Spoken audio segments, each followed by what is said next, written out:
কাঠল আমি বিচি ফেলে গ্রেট করে নিয়েছি। এখন লবণ দিয়ে দেব, অল্প চিনি দিয়ে দেব।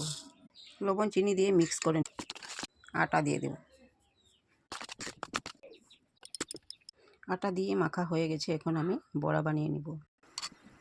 তেল গরম হয়ে গেছে, বড়া ভেজে নিব।